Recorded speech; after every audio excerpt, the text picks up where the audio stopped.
Hello, I'm Sevan Suzuki, speaking for ECO, the Environmental Children's Organization. We are a group of 12 and 13-year-olds trying to make a difference. Vanessa Sutty, Morgan Geisler, Michelle Quigg, and me. We've raised all the money to come here ourselves. To come 5,000 miles to tell you adults you must change your ways.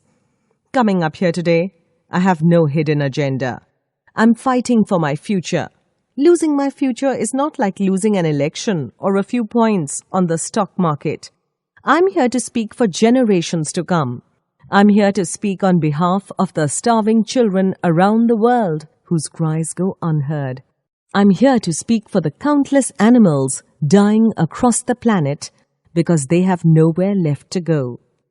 I am afraid to go out in the sun now because of the holes in our ozone.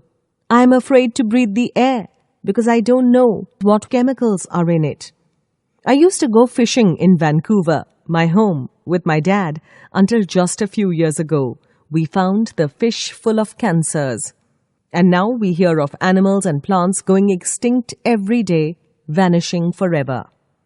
In my life, I have dreamt of seeing the great herds of wild animals, jungles and rainforests full of birds and butterflies.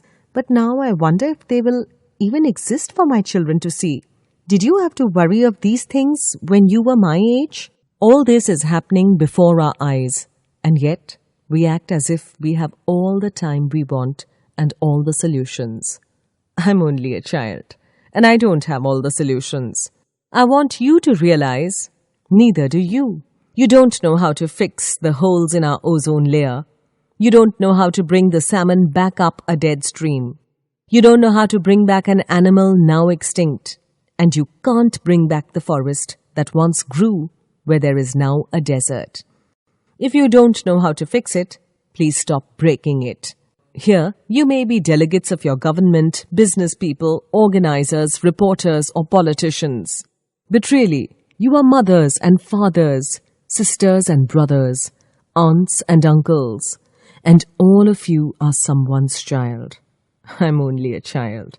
Yet I know we are all part of a family 5 billion strong. In fact, 30 million species strong. And borders and governments will never change that. I'm only a child. Yet I know that we're all in this together and should act as one single world towards one single goal. In my anger, I'm not blind. And in my fear, I'm not afraid of telling the world how I feel. In my country, we make so much waste. We buy and throw away, buy and throw away, buy and throw away. And yet, northern countries will not share with the needy. Even when we have more than enough, we are afraid to share. We are afraid to let go of some of our wealth. In Canada, we live the privileged life with plenty of food, water and shelter. We have watches, bicycles, computers and television sets. The list could go on for 2 days.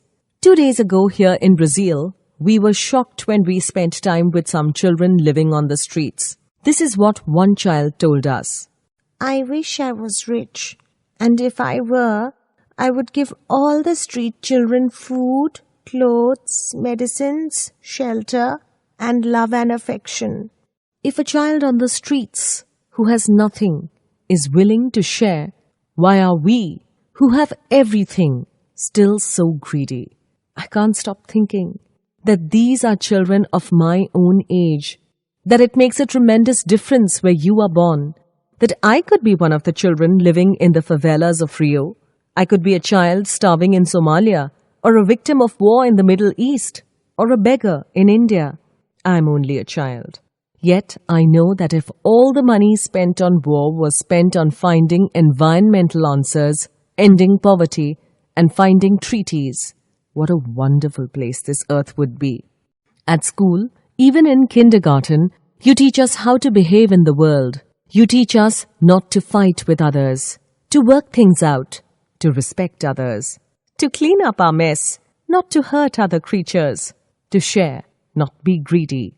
Then why do you go out and do the things you tell us not to do? Do not forget why you are attending these conferences, who you are doing this for. We are your own children. You are deciding what kind of world we are growing up in. Parents should be able to comfort their children by saying, Everything's going to be all right. It's not the end of the world. And we are doing the best we can.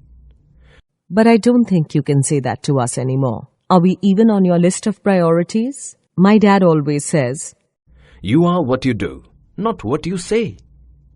well, what you do makes me cry at night. You grown-ups say you love us, but I challenge you. Please make your actions reflect your words. Thank you.